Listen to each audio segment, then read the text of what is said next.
எல்லோருக்குமான தலைவர் அம்பேத்கரை சொல்றோமோ அந்த மேடையினுடைய முத்தாய்ப்பை எல்லோருக்குமான நம்பிக்கை தாவேக தலைவர் விஜய் அவர்கள் நின்றதும் பேசியதும் இல்ல எனக்கு புரியல. அவர் மனசு இங்கதான் இருக்குன்னு தாவேக தலைவர் சொல்றாரு, அவருடைய மனசாட்சி இங்கதான் இருக்குன்னு விடுதலை சிறுத்தைகள் கட்சியினுடைய துணை பொதுச் செயலாளர் இருக்காரு, அவரே இங்க இருந்திருக்கலாங்க. இந்த வாய்ப்பை அவர் தட்டி கழிப்பதற்கு கூட்டணியால எனக்கு பிரஷர் இல்லைன்னு அவர் சொல்றாரு. பிஜேபியினுடைய அனைத்து சிந்தாந்தத்திற்கும் களத்தில் நின்று போராடி எதிர்த்த கலைஞருக்கு ஒரு நாணயம் வெளியிடுறீங்க, அதற்கு சீஃப் கெஸ்ட் பிஜேபியினுடைய ராஜ்நாத் சிங். அண்ணன் திரும்ப மட்டும் கிடையாதுங்க, இதுவரைக்கும் கூட்டணி கட்சிகளாக இவர்களுக்காக சேர்ந்து களமாடிய இப்ப ஆட்சியில் இருக்கக்கூடிய பிரதான திராவிட கட்சிகளுக்காக களமாடிய யாருக்குமே அதிகாரத்தில் அந்த ஷேர் தரல. ஹைடெக் ஏன் ஷேர் தரல? ஒரு கூத்தாடிக்கு என்ன இருக்குன்னு அவர் சொன்னது உண்மையிலேயே அவர் இப்படி பேசிட்டாருன்னு ஒரு வருத்தத்துக்குரியதா இருந்தது. ஆலூர் ஷானவாஸ் எம்எல்ஏ அவர்களினுடைய தொகுதி எம்எல்ஏ தான் அவருடைய தொகுதியில நடக்கிற ஒரு அரசு விழால அவர் பேர் போட மாட்டாங்க. ஒரு எம்எல்ஏ பேர் போட மாட்டியா நீ? திமுக எம்எல்ஏ பேர் போடாம நீ ஒரு அரசு விழா நடத்துருவியா? அதை விட்டுட்டு கூத்தாடி என் மக்கள் நல கூட்டணி ஞாபகம் இருக்கா?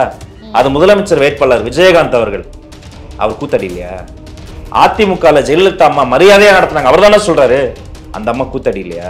விஜய் அவர்கள் கூத்தாடினா உதயநிதி ஸ்டாலின் கூத்தாடியா இல்லையா? எக்ஸ்ட்ரா போல பேசக்கூடிய ஒரு லீடரை நேத்து இந்த கூத்தாடி இப்படி பேசலாமா? இத அனுமதிக்க முடியுமா? தவிர்த்தறலாம். வேண்டாம். அனுமதிக்க முடியுமா? தவிர்த்தறலாம். வேண்டாம். திமுகவின் கட்டுப்பாட்டுக்குள் இருக்கிறார் விஜய் எப்படி பேசலாம்? விசிகவும் தாவேகவும் கூட்டணி வச்சா திருமாவளவன் அவர்களை சிஎம் கேண்டிடேட்டா விஜய் அவர்கள் அறிவிப்பாரா? ஆமா, டிஎம்கேல அறிவிச்சிட்டாங்க ஆல்ரெடி. சரி, இங்க அறிவிப்பாங்களா? இவங்க அறிவிக்கிறதுக்கு இப்ப எக்ஸிஸ்டிங் கூட்டணியில எத்தனை வருஷமா இருக்கீங்க? துணை முதல்வர் அறிவிக்க கூடாதா? துரைமுருகனே அறிவிக்கல, கனிமொழியை கருணாநிதி அறிவிப்பாங்களா?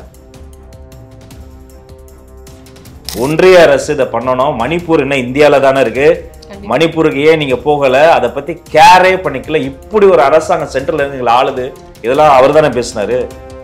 ஜாக்கி ஜான் பேசினாரு, இந்த மாதிரியான விமர்சனம் அவர் பேசினாரா இல்லையாமா? பேசினாங்க சார். அப்புறமா அதை நீங்க சௌரியமா மறந்தீங்க.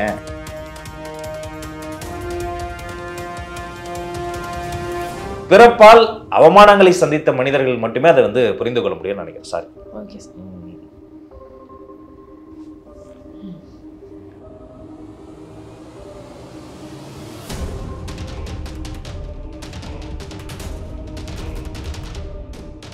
நேயர்களுக்கு வணக்கம். அனைவருக்குமான தலைவர் அம்பேத்கர் என்ற புத்தக வெளியீட்டு விழாவில் விஜய் அவர்களுடைய பங்கேற்பும் திருமாவளவன் அவர்களுடைய எதிர்ப்பும், இதை பற்றி நம்மோடு பேசுவதற்காக இணைந்திருக்கிறார் ஊடகவியலாளர் திரு ராஜ்மோகன் அவர்கள். வணக்கம். வணக்கம் சார். அனைவருக்குமான தலைவர் அம்பேத்கர் அப்படின்ற அந்த புத்தக வெளியீட்டு விழா நிகழ்ச்சி நடைபெற்று முடிந்திருக்கு. அந்த வெளியீட்டு விழா, அந்த நிகழ்ச்சியை பத்தி உங்களுடைய கண்ணோட்டம் என்ன? அந்த நிகழ்ச்சியை நீங்க எப்படி பாக்குறீங்க? எல்லோருக்குமான தலைவர் அம்பேத்கர் என்பது காலத்தின் முன்னால் நிறுத்த வேண்டிய மிக முக்கியமான விஷயம். இப்போ இருக்க 2K கிட்ஸ் ஜென்ரேஷன்ல இருந்து தற்கால தமிழ் ஊடக தலைமுறை வரை தூக்கி வைத்து கொண்டாட வேண்டிய தலைவர் அம்பேத்கர். 10 நெல்சன் மண்டேலாக்கு சமம். மார்ட்டின் லூதர் கிங்னா 5 மார்ட்டின் லூதர் கிங்க்கு சமம். அவருக்கு அவமானங்கள் மாறி உலகத்தில் வேறு எந்த தலைவருக்கும் வந்ததில்லை. அவர் தொட்ட உயரங்களைப் போல அவமானங்களை வென்று அப்படி யாருமே தொட்டதே இல்லை. அவர் ஏன் எல்லோருக்குமான தலைவர் அப்படின்னு நம்ம சொல்கிறோம்னா, இன்னைக்கு 14 மணி நேரம் மாட்டை போல உழைத்த நாமெல்லாம் இன்னைக்கு 8 மணி நேரம் மட்டும் வேலை செய்வதற்கான உரிமையை வாங்கி தந்த தலைவர்.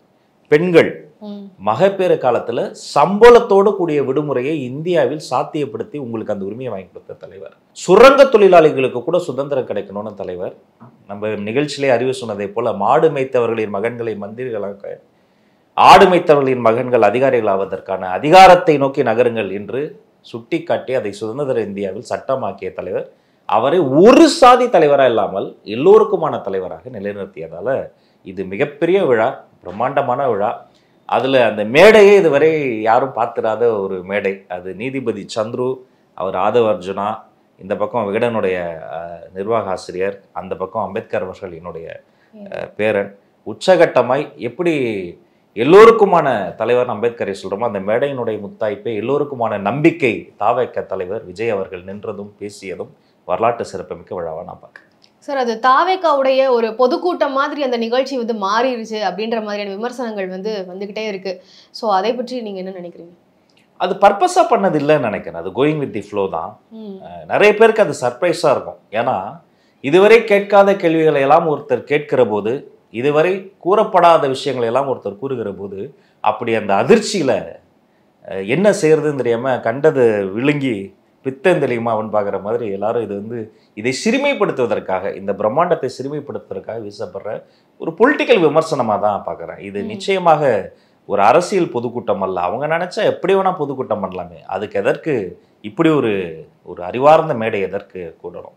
அதனால இது நிச்சயமாக ஒரு அறிவார்ந்த கூட்டமாக தான் நான் பார்க்குறேன். சார், திருமாவளவன் அவர்கள் வந்து இந்த நிகழ்ச்சியில பங்கேற்க போறது இல்லை அப்படின்ற ஒரு அறிவிப்பை கொடுத்திருந்தாரு. ஆனா அவர்களுடைய மனசாட்சி வந்து இங்கதான் இருக்கும் அப்படின்னு சொல்லி ஆதவ அர்ஜுனா அவர்களும் என்னங்க தப்பு, என்ன தப்பு இல்ல? அவர் மனசாட்சி இங்க இருக்குன்னு சொன்னதுல உண்மையிலே என்ன தப்பு இல்ல? எனக்கு புரியல. அவர் மனசு இங்கதான் இருக்குன்னு தாவக தலைவர் சொல்றாரு, அவருடைய மனசாட்சி இங்கதான் இருக்குன்னு விடுதலை சிறுத்தைகள் கட்சியினுடைய துணை பொதுச் செயலாளர் இருக்காரு, அவரே இங்க இருந்திருக்கலாங்க. இந்த வாய்ப்பை அவர் தட்டி கழிப்பதற்கு கூட்டணியால எனக்கு பிரஷர் இல்லைன்னு அவர் சொல்றாரு. ஆனால் வேற என்ன ரீசன் இருக்க முடியுன்றீங்க? நான் ஒரே ஒரு கேள்வி கேட்கிறேங்க. பிஜேபியினுடைய அனைத்து சிந்தாந்தத்திற்கும் களத்தில் நின்று போராடி எதிர்த்த கலைஞருக்கு ஒரு நாணயம் வெளியிடுறீங்க, அதற்கு சீஃப் கெஸ்ட் பிஜேபியினுடைய ராஜ்நாத் சிங். அப்ப ராஜ்நாத் சிங் பிஜேபியும் கலைஞர் நாணயமும் திமுகவும் ஒரே மேடையில் இருக்கு, அந்த ஃபங்க்ஷனுக்கு போக முடியும் அப்படின்னு சொன்னா ஏன் தாவேகாவினுடைய தலைவர் இருக்கக்கூடிய ஒரு மேடையில, அவர் இப்பதானே வளர்ந்து வரக்கூடிய ஒரு பொலிட்டிஷியன், ஏன் அண்ணன் திருமா அவர்கள் வருவதை எந்த சக்தி தடுக்குது? சரி, இப்ப ராஜ்நாத் சிங் அவர்கள் வந்து அந்த மேடையில வந்து இருந்தாரு, அங்க திமுக இருந்தாங்க, அந்த இடத்துல வந்து கூட்டணி அப்படின்றதுக்கான ஒரு பார்வையே நமக்கு தோணாது. ஆனா இந்த இடத்துல நான் ஒரு கேள்வி நான் கேட்கிறேன், சும்மா உங்களுடைய ஒப்பீனியன் சொல்லுங்க. மத்தியில் கூட்டாட்சி, மாநிலத்தில் சுயாட்சி, இதை பத்தி நீங்க ஒப்பீனியன் சொல்லுங்க. இதை கேட்டவங்க உங்களுக்கு என்ன தோணுது? மத்தியில் கூட்டாட்சி, மாநில சுயாட்சி, சும்மா ஒரு லைன் சொல்லுங்க. மாநில அரசுக்கான பவர்ஸ் வந்து சேரும் அப்படின்ற மாதிரி தோணுது. இப்ப சென்ட்ரல்ல கூட்டாட்சி இருக்கும். இப்போ இதுக்கு இந்த ஸ்லோகன் பின்னாடி இருக்கிறது பவர் தானே, நம்ம பவர் யாருன்னு. இப்போ நான் என்ன சொல்றேன், மத்தியில் கூட்டாட்சி, மாநிலத்திலும் கூட்டாட்சி கொடுத்து பவரை ஷேர் பண்றதை எது தடுக்குது? சார், ஆனா திருமாவளவன் அவர்கள் வந்து அவருக்கு அந்த மாதிரியான கூட்டணியில வந்து விருப்பம் இல்லை அப்படின்றத வந்து அவரு பதிவு பண்ணிட்டே இருக்கிறாரு. அந்த கூட்டணிக்கான மேடையா அது விருப்பம், அது அவருடைய விருப்பம். அண்ணன் திருமாவை யாரும் அவருடைய விருப்பத்திற்கு மாற்றாக எதுவும் சொல்ல முடியாது. ஆனால் அண்ணன் திருமா மட்டும் கிடையாதுங்க, இதுவரைக்கும் கூட்டணி கட்சிகளாக இவர்களுக்காக சேர்ந்து களமாடிய, இப்ப ஆட்சியில் இருக்கக்கூடிய பிரதான திராவிட கட்சிகளுக்காக களமாடிய யாருக்குமே அதிகாரத்துல அவங்க ஷேர் தரல. ஹை டைம் ஏன் ஷேர் தரல? ஆனா சென்ட்ரல்ல போகும்போது எப்பப்ப யாரோட எங்கெங்கெல்லாம் கூட்டணி வச்சு ஷேர் வாங்க முடியுமோ அது வாங்கினாங்க. வாங்கட்டும், நல்லதுதான், அதிகாரம் எல்லாரும் கிடைக்கட்டும். அம்பேத்கர் அதை தான் சொல்ல, நீங்க என்ன வேணா பண்ணுங்க, அதிகாரத்தை நோக்கி வேலை பண்ணுங்க. நீங்க என்ன வேணா பண்ணுங்க, அதிகாரத்தை நோக்கி போராடுங்க. இங்கேயும் அதே தான். நீங்க என்ன வேணா தேர்தல் நேரத்துல கூட்டணி மாறும், கொள்கை கூட்டணி, கொள்கை இல்லாத கூட்டணி, சந்தர்ப்பவாத கூட்டணி, the main agenda behind a கூட்டணி இஸ் பவர் ஷேரிங். அது ஏன் மத்தியில் நடக்குது, மற்ற மாநிலங்கள் நடக்குதுல, தமிழ்நாட்டில் நீண்ட நெடுங்காலமா நடக்கலன்னு கேள்வி கேட்டாலே பதட்டம் மாறாங்களே. சார், அதான் சார், அந்த கூட்டணி மாதிரியான நிகழ்ச்சியை அந்த ஒரு போக்குல தான் நிகழ்ச்சி போக போடுங்கிறத முன்னாடியே அவர் இதே மேடையில இருந்து இந்த கூட்டணியில் எனக்கு விருப்பமே இல்லைன்னு இதே மேடையில அவருடைய அஜெண்டாவை பேசியிருந்தா அவர் இன்னும் பெருசா தான் வெளில தெரிஞ்சிருப்பாரு. அவருக்கு இல்லாத வெளிச்சமில்லை, அவர் தொடாத உரமில்லை, அவர் எங்கேயோ இருக்காரு. அது நம்ம மலையும் மடுவையும் நம்ம பேச முடியாது. ஆனால் இந்த மேடையில் அவர் ஸ்டேஜ் ஷேர் பண்ணவே தயங்கினது வந்து மீடியாவில் இருக்கக்கூடிய நிறைய நண்பர்களுக்கு கொஞ்சம் அதிர்ச்சியா இருந்தது. அந்த அளவுக்கு இப்போ வந்து இது வந்து நான் இன்னும் ஃப்ராங்கா சொல்றேன்னு, டிஎம்கே சிம்பத்தைசர்ஸ்க்கு இது மகிழ்ச்சியா இருக்கும், திரும்ப அவர்கள் வராதது சந்தோஷமா தான் இருக்கும். ஆனா ஒரு நியூட்ரலா இருக்கக்கூடியவங்க அல்லது மாற்று சிந்தனை உள்ளவங்க, மாற்று அரசியலை நோக்கி நகரணும்னு நினைக்கிறவங்க, அவர்களை ஏன் அப்படி என்னதான் தடுக்குது? இப்ப ஸ்டாலின் அவர்களும் ஜெயலலிதா அம்மையார் அவர்களும் அரசியல ஃப்ரண்ட்ல நினைப்ப ஸ்டேஜ் ஷேர் பண்ணதில்லை, எனக்கு தெரிஞ்சு பண்ணதில்லை, என் நினைவு சரியாக இருந்தால். கலைஞர் அவர்களும் புரட்சி தலைவர் எம்ஜிஆர் அவர்களும் எத்தனை ஸ்டேஜ் ஷேர் பண்ணியிருக்காங்க. அவர் சிஎம்ஆ இருக்கும்போது, இவர் எதிர்கட்சி தலைவராக இருக்கும்போது, இந்த கட்சி பேச்சாளர்கள் இவங்களை வசைமாறி புளிந்த போது, இந்த கட்சி தொண்டர்கள் அவர்களை வந்து தாக்குதல் நடத்தின போது ஒரே ஸ்டேஜ்ல எனது நண்பர்னு கலைஞர் சொல்லியிருக்காரு, முத்தமிழறிஞர். ஒரே ஸ்டேஜ்ல என்னுடைய நண்பர்னு அவர் சொல்லியிருக்காரு, புரட்சி. அந்த பாலிடிக்ஸ் திரும்ப கொண்டு வாங்களேன். அதை தடுக்கிறீங்கன்னா அப்ப மாற வேண்டியது தடுக்கிறவங்க தானே தவிர அது பார்க்கணும், அதை கொண்டு வரணும்னு நினைக்கிறவங்க கிட்ட தடுக்கல. இது வந்து நான் அந்த மாதிரி யாரோ ஒருத்தங்க சொல்றாங்கன்றதுக்காக நான் வரக்கூடிய போகிற அளவுக்கு நான் ஒன்னும் அவ்வளவு வீக் இல்ல அப்படின்றத அவர் சொல்லியிருக்காரு. இது அவரை கொச்சைப்படுத்துற வகையில இருக்குல்ல சார்? இல்ல, கொச்சைப்படுத்த நம்ம அந்த வார்த்தையை பயன்படுத்தக்கூடாது. உண்மையிலே is a very right person. அவர் வாழ்நாளில் அவர் சந்தித்த வந்து ஒரு சோதனைகள் வந்து மிகப்பெரிய சோதனைகள், நெருப்பாற்றில் நீந்தி தான் திருமாவளவன் இந்த இடத்திற்கு வந்திருக்கிறார். அதனால அவரை போய் அழுத்தம் படுத்தி யாரோ தடுத்துட்டாங்க என்பது அவரை சிறுமைப்படுத்துவதாக நம்ம சொல்லக்கூடாது. அவர் வந்து வந்திருக்கலாமே, அவர் இதை உடைச்சு வந்திருக்கலாமே, அவர் வந்து மேல இருந்திருக்கலாமே. அந்த நிகழ மறுக்கும் அற்புதம்னு ஒரு வார்த்தை இருக்குல்ல, அந்த நிகழ மறுக்கும் அற்புதம் நிகழ்ந்துட்டா அது அற்புதம், ஆஹா மிராக்கிள். ஆனால் அது நிகழ மறுக்குதே அப்படின்றப்போ அது ஒரு சுட்டிக்காட்டலை தான் பார்க்கணும். மற்றபடி அவரை சிறுமைப்படுத்த முடியுமாங்க, அவரை கொச்சைப்படுத்த முடியுமாங்க? அதல்ல. இந்த நரேட்டிவே வந்து எப்படியாவது இது நடந்து விடக்கூடாது என்று துள்ள துடிக்கக்கூடிய மக்களினுடைய ஒரு நரேட்டிவ் தான் இது. அவரை வந்து சிறுமைப்படுத்திட்டாங்க, கொச்சைப்படுத்திட்டாங்க அப்படிங்கிறது வந்து விசிக தரப்புல இருந்து தான் சொல்லப்படுது. ஏங்க நேற்று நான் பார்க்குறேங்க, எல்லாம் நான் கூட்டம் போயிருந்தேன், ஃபங்க்ஷன் முடிஞ்சு வீட்டுக்கு வரேன், வர வழியில் நிறைய நண்பர்கள் வீடியோ ஷேர் பண்ணாங்க. மதிப்பிற்குரிய எம்எல்ஏ மிஸ்டர் ஆலூர் ஷானவாஸ் அவர்கள் அப்படி கொந்தளித்து ஒரு டிவி டிபேட்டில் பேசுகிறாரு. அது அவர் அல்ல. நேற்று அவருடைய சமநிலை குலைந்து போய் அமைதி இழந்து கொந்தளித்து ஒரு அவருடைய பொட்டென்ஷியலுக்கு அவருடைய கேலிபருக்கு அந்த வார்த்தையை அவர் பயன்படுத்திடக்கூடாது. வெடிச்சு போய் ஒரு கூத்தாடிக்கு என்ன இருக்குன்னு அவர் சொன்னது வந்து உண்மையிலேயே அவர் இப்படி பேசிட்டாருன்னு ஒரு வருத்தத்துக்குரியதாக இருந்தது. விசிகவுடைய ஒரு மிகப்பெரிய போராட்டத்தினுடைய வெற்றியே வந்து இப்போ இருக்கக்கூடிய ஆளும் கட்சியா இருக்கக்கூடிய திமுக கூட வந்து ஒரு கூட்டணி வச்சிருக்கிறது, அதாவது ஜெயிக்கக்கூடிய கட்சியோட அசிங்கப்படுத்த முடியாது சொல்லக்கூடியதே விசிக தரப்புல இருந்து. அதைதாங்க யார் சொல்றாங்களோ, இதை விட சிறுத்தைகளை நீங்க அவமானப்படுத்த முடியாது. ஏங்க இதுதான் திமுக கூட கூட்டணி வச்சுதான் ஆகப்பெரிய வெற்றியா? சார் அந்த அங்கீகாரம் கூட கிடைக்காம இருந்தது. ஏங்க பாராளுமன்றத்துல ஒரு புலியை போல சிறுத்தையை போல அவர் பேசினாருங்க. தமிழீழ விடுதலை களத்துல முதல் ஆளா போய் அவர் நின்னாருங்க. இப்ப வேங்கவயல் பத்தி இன்னைக்கு எல்லாருமே பேசுறோம். ஆனா எப்போ நடந்தது இதை போன்ற தலித் பிரச்சனைகள் அத்தனையும் போதும் இது தலித் பேந்தர்ஸாக சிறுத்தைகளாக இவர்கள் களமாடாத மாவட்டங்களை 38 மாவட்டத்தினுடைய ஒடுக்கப்பட்ட மக்களின் உரிமைக்காக போராடினாங்க. அதெல்லாம் வெற்றி கிடையாதா? அத்தனை பண்ணியும் பவர்ல ஷேர் வரல பாருங்க. அந்த பவர்லயும் ஷேர் வந்திருந்தா வெற்றி. அத்தனை பண்ணியும் ஆலூர் ஷானவாஸ் எம்எல்ஏ அவர்களினுடைய தொகுதி எம்எல்ஏ தானே அவருடைய தொகுதியில நடக்கிற ஒரு அரசு விழால அவர் பேர் போட மாட்டாங்க. ஒரு எம்எல்ஏ பேர் போட மாட்டியா நீ? திமுக எம்எல்ஏ பேர் போடாம நீ ஒரு அரசு விழா நடத்துருவியா? அப்ப எம்எல்ஏ பேர் போட மாட்டேன்னா அவங்க விடுதலை சிறுத்தைகள் உங்க கட்சி கிடையாது. விடுதலை சிறுத்தைகள்னா ஓ மைண்டுக்குள்ள ஒரு ஃப்ரேம் ஒர்க் இருக்கு.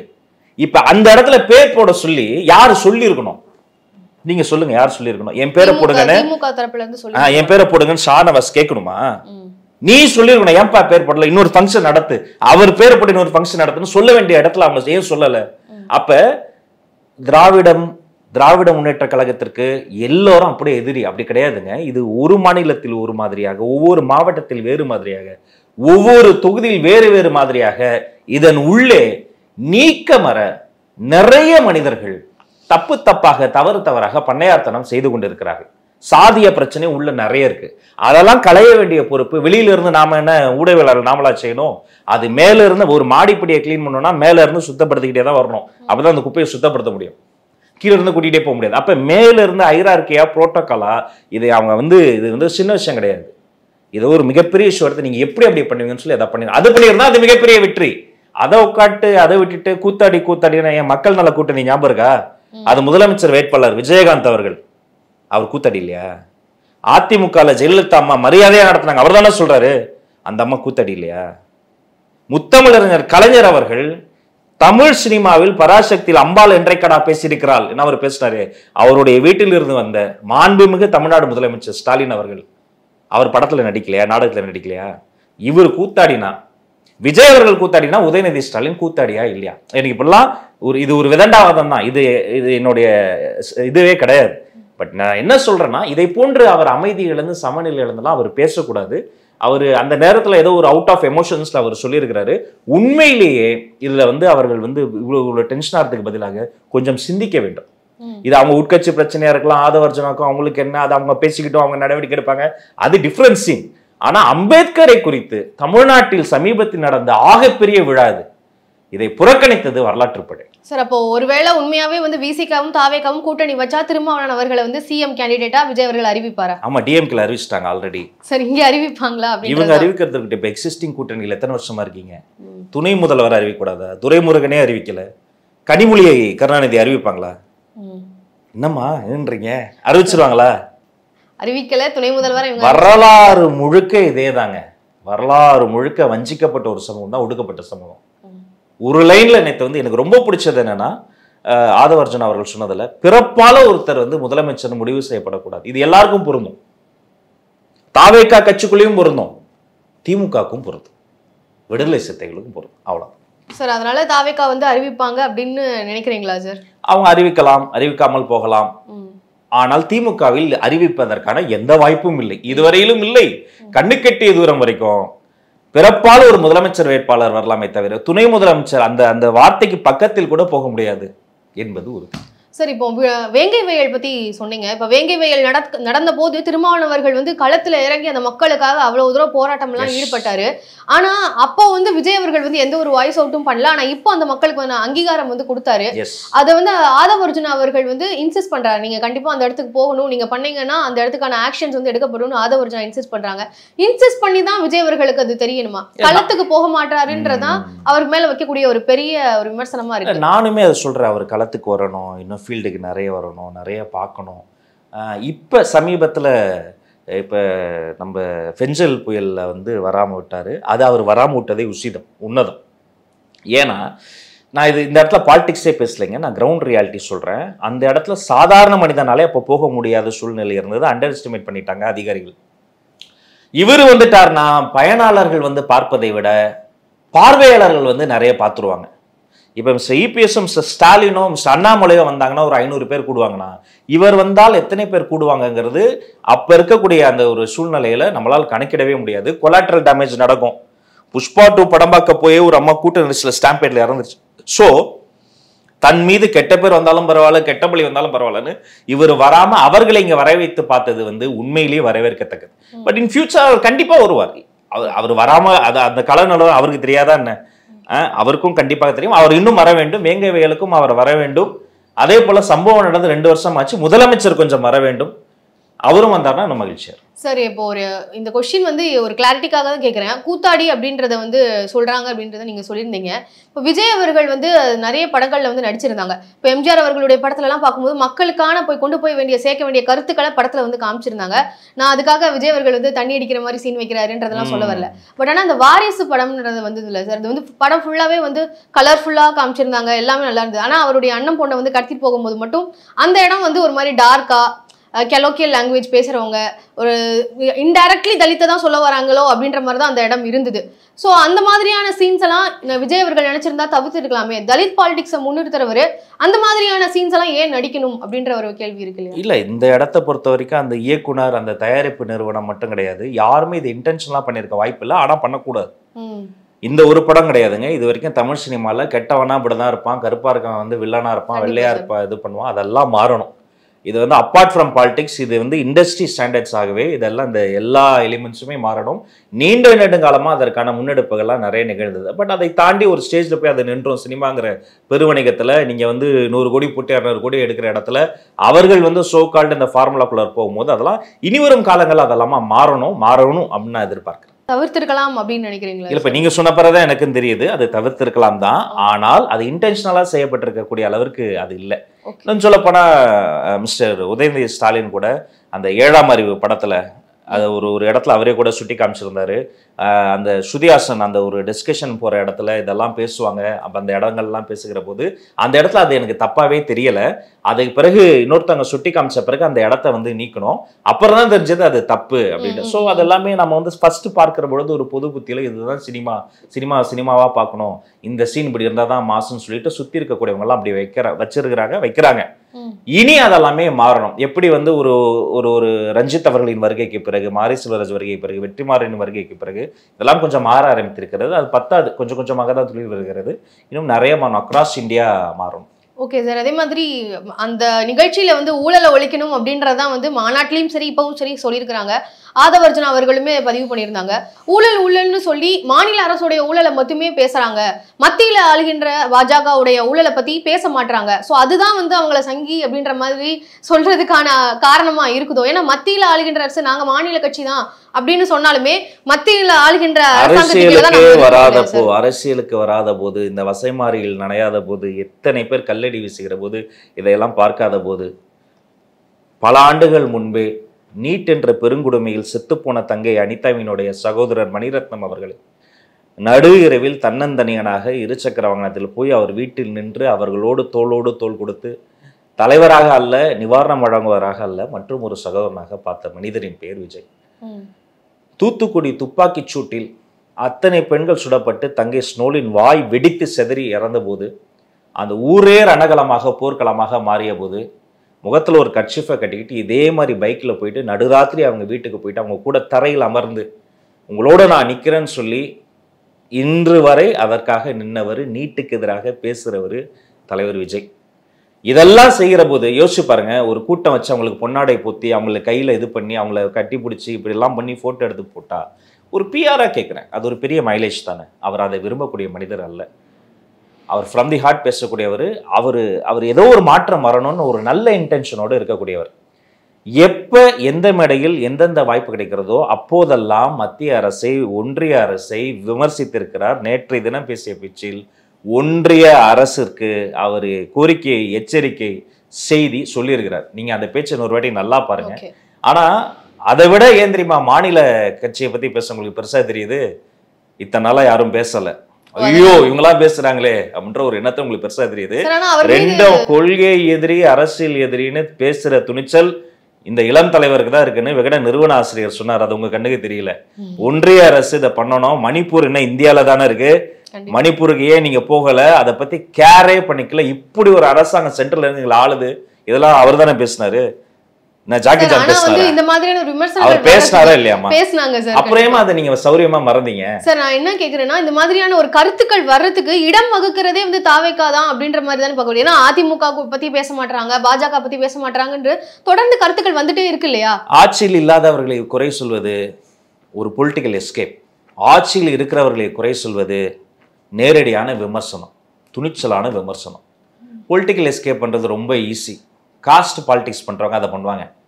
பொலிட்டிக்கல் எஸ்கேப் பண்றது ரொம்ப ரொம்ப ஈஸி. கம்யூனல் பாலிடிக்ஸ் பண்றவங்க அதை பண்ணுவாங்க. ஆனா உண்மையிலே people politics, Bahujan politics, progressive politics, inclusive politics பேசுறவங்க அதிகாரத்துல நீ தானே இருக்க. நான் சொல்றேங்க, வெளிப்படையா சொல்றேங்க, அவன் சரியில்லை தானே உன்னை ஓட்டு போட்டு இங்க கொண்டு வந்தேன். உன் மீது நம்பிக்கை வச்சேன்ல, உனக்காக நான் வேலை பார்த்தேன்ல, உனக்காக நான் ஓட்ஸ் போட்டேன்ல, ஓட்டை போட வச்சான்ல, நீ என்ன பண்ண? அவனுக்கு உனக்கு நேர வித்தியாசம். அப்ப இப்பதான் இன்னும் பெரும் கோபம் வருகிறது. அப்ப உன்னதான் நான் முதல்ல விமர்சிப்பேன். நாளைக்கு அவங்க வந்துட்டாங்கன்னு வச்சுக்கோங்களேன், அதிகாரத்துல வேற ஒருத்தங்க இருக்கிறாங்க, அப்ப அவங்கள விமர்சிக்கணும். அதுதான் சரியான. சார், இப்போ இது அதிமுக திராவிட கட்சி அப்படின்னு சொல்லும்போது எம்ஜிஆர் அவர்களுடைய வழியில் அப்படின்னு விஜய் அவர்கள் சொல்றாங்க. அப்போ அந்த கட்சிக்கான ஒரு ரெப்புடேஷன் ஒண்ணு இருக்கு. இப்போ இவரோட புதிய ஒரு கட்சி ஆரம்பிக்கும் போது ஒவ்வொரு கட்சிகளை பத்தின நிலைப்பாட தெளிவா சொல்ல வேண்டிய ஒரு கடமை அவருக்கு இருக்குதானே? கட்சி நிலைப்பாடு இதை விட யாருங்க தெளிவா சொல்ல முடியும்? இல்ல சார், அதிமுக பத்தி விமர்சனம் வரல அப்படின்னு சொல்றது அதாங்க சொல்றேன். அதிமுக இப்ப ஆட்சியில் இல்லை. 10 ஆண்டு காலம் ஆட்சியில் இருந்த அதிமுக காலத்தில் நடந்த அவலங்களின் போது, அவர்கள் செய்த அநியாயங்களின் போது மக்களோடு மக்களாக போய் நின்றதை விட இந்த ஒரு உச்ச நடிகரை போல வேற எந்த உச்ச நடிகர் போய் நின்னாரு? நான் கண்ணால பார்த்தேன், ஜல்லிக்கட்டுல 10 லட்சம் பேர் நின்னாங்க. அங்க வந்து ஒருத்தரின் மூச்சு காத்து இன்னொருத்தரின் முதுகு மீது விடுகிற அந்த நெருக்கடியில போய் எந்த பந்தாவும் இல்லாம தரையில போய் உட்கார்ந்தாரு அந்த மனுஷன். அது அதிமுக ஆட்சி காலத்துல தானே. ஓபிஎஸ் தானே இப்ப சிஎம். அனிதா படுகொலை, அனிதா தற்கொலைன்னா நான் சொல்ல மாட்டேன். அந்த படுகொலையின் காலகட்டத்தில் தமிழ்நாட்டை ஆண்டு கொண்டிருந்தது யாரு? தூத்துக்குடியில துப்பாக்கி சூட்டுக்கு காரணமாக இருந்தது யாரு? அவர் நிறைய பண்ணாருங்க. ஆனா நான் உங்க மேல ஒண்ணு இல்ல ஸ்வேதா, பொதுவாகவே அவருக்கு எதிரான நரேட்டிவ் போட்டி போட்டு கொண்டு எல்லாருமே ஏன் தெரியுமா கட்டமைக்கிறாங்க? முக்கியமான சில விஷயங்கள் எக்ஸ்போஸ் ஆயிடக்கூடாதுன்னு நினைக்கிறேன். பட் காலத்தினுடைய பெரிய அருமை என்ன தெரியுமா? எல்லா உச்சங்களும் ஒரு நாள் தரையில் வீடும், எல்லா சிஸ்டமும் ஒரு நாள் கிளென்ஸ் செய்யப்படும், எல்லா முக்கியமான மறைத்து வைக்கப்படுற மோசமான விஷயங்களும் மக்கள் கிட்ட எக்ஸ்போஸ் செய்யப்படும். சரி, இப்போ திமுகவில் வந்து திருமாவளவருக்கு அங்கீகாரம் கிடைக்கல அப்படின்னு சொன்னீங்க. ஆனா அவங்க தரப்புல இருந்து சொல்லப்படுது என்னன்னா, இது வரலாற்றுல பார்க்கும்போது விசிகாவுக்கு எந்த கட்சியுமே வந்து அதிகாரம் கொடுக்காத போது சரியான அங்கீகாரம் கொடுக்கல அப்படின்றதான் இப்போ வாதமா இருக்கு. ஆனா அங்கீகாரம் அப்படின்றது திமுக கொடுத்திருக்கு. கலைஞர் அவர்கள் வந்து எந்த வகையிலலாம் முடியுமோ அந்த வகையில கொடுத்திருக்கிறாரு அப்படின்னு பேசப்படுது. இல்ல, அது அவங்களுக்கு அங்கீகாரமே கொடுக்கல, அவங்களை இரிட்டேட் செஞ்சுட்டாங்கன்னு யாருமே சொல்லல. ஆனா எந்த கட்சிகளும் கொடுக்காதப்போ திமுக அதிக சீட்டு அங்கீகாரம் அல்ல, எக்ஸ்ட்ரா சீட் அங்கீகாரம் இல்லை. உதயசூரன் சின்னத்திலே நீ நினைக்கன்னு சொல்றது அங்கீகாரம் இல்லை. பொது தொகுதிக்கெல்லாம் நீங்கள் ஆசைப்படலாமா என்று ஒரு மூத்த தலைவர் பேசுவது அங்கீகாரம் அல்ல. எது உண்மையிலே அங்கீகாரம்னா பவர் ஷேரிங் தாங்க அங்கீகாரம். நான் ஏன் நம்ம முழுக்க விசிகாவை பத்தியே பேசுறோம்? நான் அக்ராஸ் ஆல் பார்ட்டிஸ் சொல்றேன். பவர் ஷேரிங் நடக்கட்டுமே தமிழ்நாட்டில், ஏன் மற்ற ஸ்டேட்ஸ்ல நடக்கலையா? சென்ட்ரல்ல நடக்கலையா? பவர் ஷேரிங்டோன்னு பதட்டமாக வேண்டியவங்க வேற ஒருத்தங்க. மீடியா பீப்புள் பதட்டமாறாங்க, நியூட்ரலா பேசுறவங்க பதட்டமாறாங்க, அரசியல் விமர்சகர்கள் பதட்டமாறாங்க, சமூக ஊடகவியலாளர் பதட்டமாறாங்க, ட்விட்டர்ல இருக்கக்கூடிய ஐடிவிங்காரங்க பதட்டமான பரவாயில்ல, மற்ற இன்ஃப்ளூயன்சர்ஸ்லாம் பதட்டமாறாங்க. அப்ப அந்த அளவிற்கு பதட்டமாறாங்கன்னா இது வரைக்கும் இந்த மண்ணில் இதை யாரும் பேசல. இனி இதுதான் பாலிடிக்ஸ், பவர் ஷேரிங் தான் பாலிடிக்ஸ். அது நடக்கும். மக்கள் பார்த்துக்கிட்டு இருக்கிறாங்க, ஃப்ரெஷ் ஓட்டர்ஸ் உள்ள வந்திருக்கிறாங்க, பெண்கள் பார்த்துக்கிட்டு இருக்கிறாங்க, இளைஞர்கள் ஓட்டு போடலாம், அவங்க மட்டும் தான் ஓட்டு போடுவாங்கன்ற மாதிரி நீங்க வேணா பாருங்க, மார்க் மை வேர்ட்ஸ், பெண்கள் தான் இங்க தீர்மானிக்கிற சக்தி. 5 வருஷம் ஒரு கட்சி இருக்கும் திமுக, அடுத்த 5 வருஷம் அதிமுக தோசை திருப்பி திருப்பி போட்டாங்க. நீங்க என்ன நினைக்கிறீங்க? பார்ட்டி அந்த வந்து அப்படியே இந்த ஓட்டர்ஸ் அங்க பெண்கள் தீர்மானிக்கிறாங்க யார் ஆட்சிக்கு வரணும்னு. இந்த தமிழ்நாட்டை பொறுத்த வரைக்கும் ஒவ்வொரு வீட்டுக்குள்ளாரையும் சைலண்டா அரசியல் சக்தியை தீர்மானிக்கிறவங்க பெண்கள். அந்த பெண்கள் மிக தீவிரமாக தமிழக வெற்றி கழகத்திற்கும் விஜய் அவர்களுக்கும் ஒரு மிகப்பெரிய நம்பிக்கை முறையாக அவர்களை பார்க்க ஆரம்பிச்சிட்டாங்க. இதான் கிரவுண்ட் ரியாலிட்டி. அது இனி வரும் காலங்களில் தெரியும். சார், இப்போ நீங்க விஜய் அவர்கள் வந்து ஒரு நான் தலிதா அம்பேத்கர் அவர்களுக்கான ஒரு ரெகக்னிஷனை கொடுக்கும் போதே கேஸ்டர்ஸ் எல்லாரும் வந்து பயங்கரமா ட்ரிகர் ஆகுறாங்க. என்னதான் அவங்க விஜய் அவர்கள் ஃபேனா இருந்தாலும் இல்லைன்னா அவங்களுக்கு அவங்களோட ஆதரவாளர் சொல்லிட்டீங்க கேஸ்டிஸ்ங்க. அவன் வந்து அதாவது நானும் பார்த்தேன், யாரோ ஒருத்தன் உளர்றான், இல்லாத மதத்தை பத்தி எல்லாம் பேசுறாங்க அப்படின்ற மாதிரி பதிவு பண்ணிருக்காரு. சார், இந்த மாதிரி ட்ரிகர் ஆகுறாங்க இல்லையா? இதுல மூலியமா எனக்கு ஒரு கேள்வி வருது. அதாவது இப்போ திருமாவளவன் அவர்கள் வந்து அம்பேத்கரை வச்சு ரெகக்னைஸ் பண்ணி ஒரு அவர் அந்த மாதிரியான ஒரு பாலிடிக்ஸ் பண்ணிட்டு இருக்கும்போது, பாலிடிக்ஸ் பண்றாங்கன்னா அது சரியான பாலிடிக்ஸா இருந்தாலும் கூட ஒரு பொது தொகுதியில வர்றப்போ நான் தலித்தாருக்கு ஒரு இவ்வளவு உச்சத்தை இருக்கிறவருக்கே வந்து எதிர்ப்பு யோசிச்சுதாங்க சோகால் திராவிட கட்சிகள் அந்த இடத்துல அந்த மாவட்டத்துல அந்த சாதியை பத்தி பேசவே மாட்டாங்க, அம்பேத்கரை பேசவே மாட்டாங்க. நீ உனக்காக நான் மாறி வரணும் கிடையாது, நீ மாறு, உன் சாதிய உன்னுடைய வன்மத்தை தூக்கி போடுங்க. இவங்க பேசுவாங்க, பேசட்டும், வெள்ள புறவன் போட்டோம், கொடியை தூக்கி போறானா போட்டோம், ப்ளீஸ் கேட்டோம். மக்களை எஜுகேட் பண்ணணும், அஜிடேட் பண்ணணும். இதுதாங்க பொது தொகுதியில் ஒரு தலித் வேட்பாளரை போட்டு வெற்றி பெற செய்வது திராவிட கட்சிகளே பெரிய விஷயம் கிடையாது, செய்ய மாட்டாங்க. ஏன்னா அங்க மாவட்ட செயலாளருக்கு, அங்க இருக்கக்கூடிய மாவட்ட செயலாளருக்கு அவர் சொல்லுவார், இல்லைங்க இங்க அது மாதிரி இல்லைங்க, இங்க எங்க ஆளுங்க இவ்வளவு, எங்க ஆள போடுங்க. மாற்று சமூகத்தை சார்ந்தவங்க அதிகமாக இருக்கக்கூடிய ஒரு தொகுதியில வேற சமூகத்தை இருக்கிற ஒரு கேண்டிடேட் போட்டு ஜெயிக்க வைக்க முடியாதா? நீங்க நினைக்கிறீங்களா அவங்களால முடியாதுன்னு? கண்டிப்பா முடியும். ஏன் பண்ண மாட்டேன்? அதை தடுப்பது யாரு? கட்சி தலைமைக்கு, கட்சியின் கொள்கைக்கு, கட்சியினுடைய ஆபீஸ் வீரர்ஸ்க்கு இதெல்லாம் உடன்பாடு இருக்கும் இல்லையா? இல்ல, உள்ள ஒரு பெரிய தலை இருக்கும், இல்ல அங்க அது பண்ணாதீங்க, அந்த வட தமிழ்நாட்டுல இந்த ஓட்டு தான் அதிகம், ஐயோ மதுரை அங்க இது, தூத்துக்குடினா இவங்க தானே அதிகமா இருக்காங்க. அப்ப அதுல ஒருத்தவங்க, அப்ப இது பண்ணையார்த்தனம் இல்லாம என்ன? இதை மாத்துறதுக்காக தான் வெளிப்படையா ஓப்பனா அம்பேத்கரை கொள்கை தலைவரை டிக்ளேர் பண்ணி வராங்க. அப்போ அதுக்கு இந்த அங்கீகாரத்துக்கு சரியான ஒரு தலைவரா விஜய் அவர்கள் இருப்பாங்க அப்படின்னு நம்பிக்கையா இருக்கிறாரு. அவருடைய தலைமைத்துவம், அவருடைய இது போக போக உங்களுக்கு தெரியும். Okay sir. அதே மாதிரி இப்போ விடுதலை 2 படத்துல வந்து கடைசியில ஒரு டயலாக் இருக்கும், அதாவது சித்தாந்த இதை பத்தி பேசாம வெறும் ரசிகர்களை தான் உருவாக்க முடியும் அந்த மாதிரியான தலைவர்களால அப்படின்னு சொல்லியிருப்பாங்க. அது அந்த நிகழ்ச்சி வந்து அந்த டயலாக் ஒரு அடியா இல்ல, இது இவரை மீன் பண்ணி அவங்க சொல்லியிருக்க மாட்டாங்க, அது அவர் அப்படிப்பட்ட மனிதர் இருந்தாலும் I understand the gravity of your question. சித்தாந்தம் தான் தொண்டர்களை உருவாக்கும், இல்லனா என்ன சொன்னாரு, நடிகர்களை என்ன நடிகர்கள் வெறும் ரசிகர்களை மட்டும் தான் உருவாக்கும், அது பண்ண வேண்டாம், யாரையுமே பீலிட்டில் பண்ண வேண்டாம். ரசிகர்களை வைத்திருந்த மனிதர்கள் தான் மிகப்பெரிய சித்தாந்தவாதிகளை, சிந்தனையாளர்களை உருவாக்கக்கூடிய பவர் பாலிடிக்ஸ் பேசக்கூடிய தலைவர்களை உருவாக்கி இருக்கிறாங்க. ஃபார் எக்ஸாம்பிள், உக்ரைன் ரஷ்யாவோடு போரிட்டு கொண்டிருக்கிற சிறு நாடு, ஆண்மையோடு போரிட்டு கொண்டிருக்கிற உக்ரைனுடைய ஜனாதிபதி ஒரு நடிகர். ஹாலிவுட்டினுடைய உச்சம் தொட்ட அர்னால்டு ஷ்வார்ஸ்நெகர் அரசியலில் இறங்கி கவர்னராகவே மாறினார் ஒரு நடிகர். பவன் கல்யாண் துணை முதலமைச்சராக இன்று நின்று கொண்டிருக்கிறார். அவர்கிட்ட போட்டி போடவே அஞ்சக்கூடிய அளவிற்கு இன்னைக்கு ஒரு பெரும் உயரத்தை தொட்டிருக்கிறார் ஒரு நடிகர். என்டிஆர் எம்ஜிஆர் சொன்னா உங்களுக்கு பிடிக்காது, அதனால அவங்களை நான் அவாய்ட் பண்ணிடுறேன். இன்னைக்கு விஜய் அவர்கள் ஒரு நடிகர் என்பதால் ரசிகர்களை உருவாக்கினார். ரசிகர்களை மட்டும் வைத்து விட்டு அப்படியே போயிருந்தார். அவர் சுயநலம் மிக்க ஒரு மனிதராக தெரிந்திருப்பார்.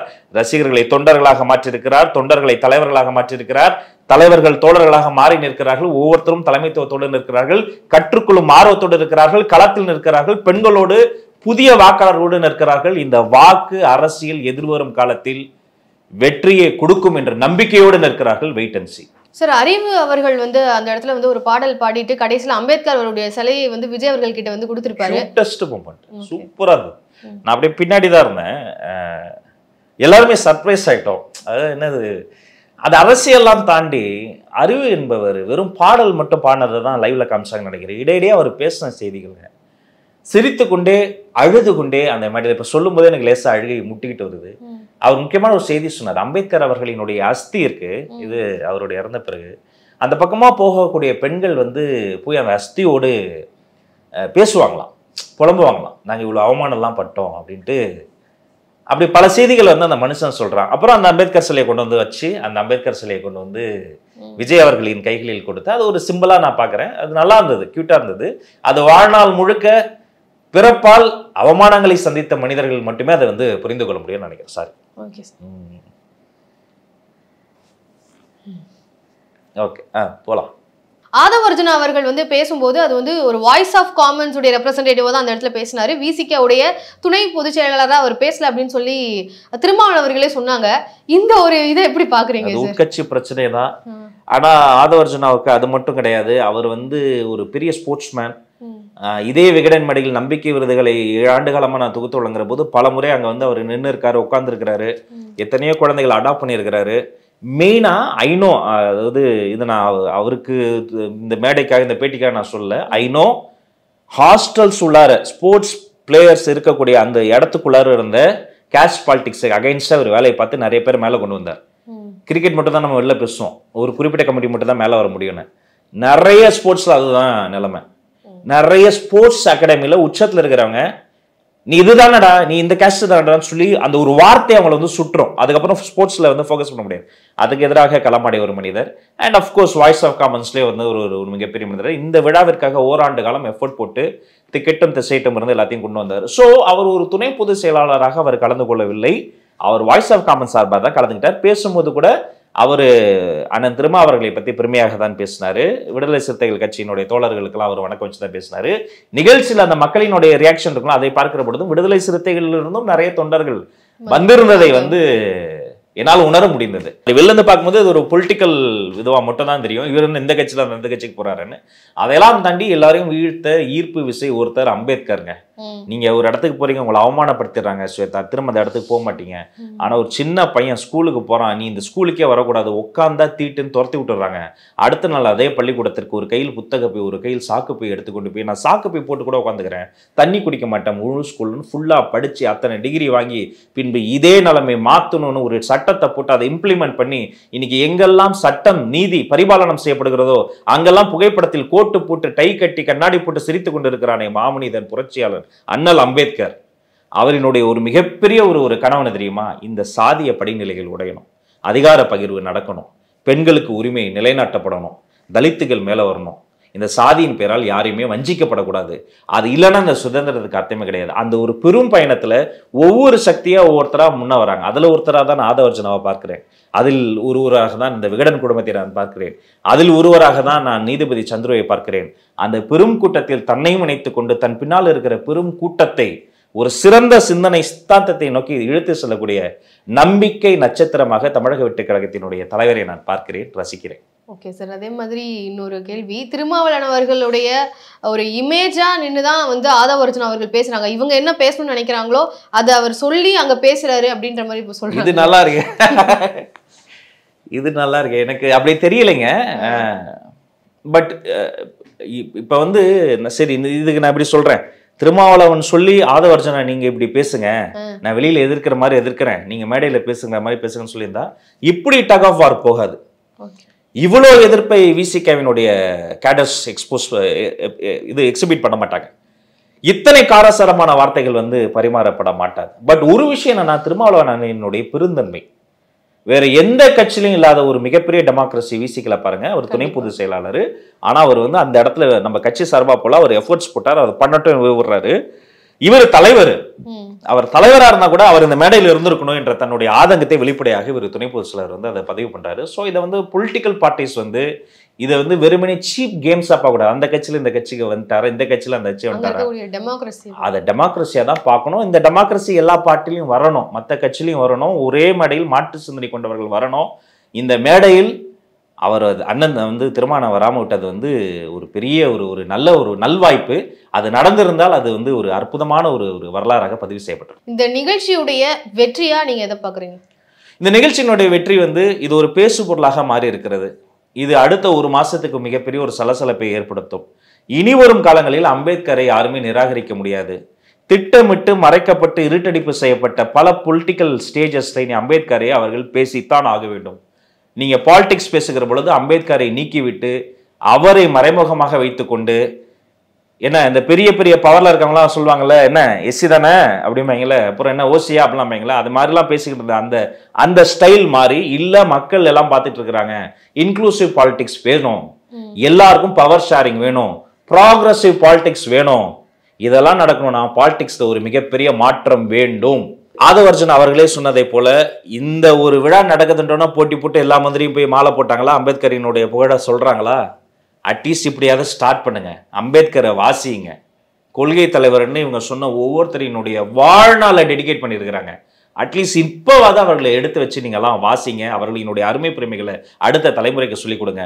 அவர்கள் சொன்ன சமத்துவத்தை ஃப்ரம் தி ஹார்ட், மக்களை நேசிக்கக்கூடிய ஒரு அரசாங்கம் அமைந்து அந்த சமத்துவத்தை நிலைநாட்டுவதற்கான எல்லா வேலையும் பாருங்க. ஒரு கம்யூனிட்டிக்கான தலைவர்னு சுருக்காம மொத்தமா சாதி தலைவர் கிடையாது, சாதித்த தலைவரா பாருங்க. ஓகே சார், அடுத்த ரெவல்யூஷன் வந்து பாலிடிக்ஸ்ல கிரியேட் ஆக போகுது அப்படின்ற மாதிரி தான் பார்க்கப்படுது. ஸோ தாவேகாவுடைய வருங்கால செயல்கள் எப்படி இருக்கு அப்படின்றத பொறுத்திருந்து பார்க்கலாம். ரொம்ப நன்றி. ரொம்ப நன்றி சார்.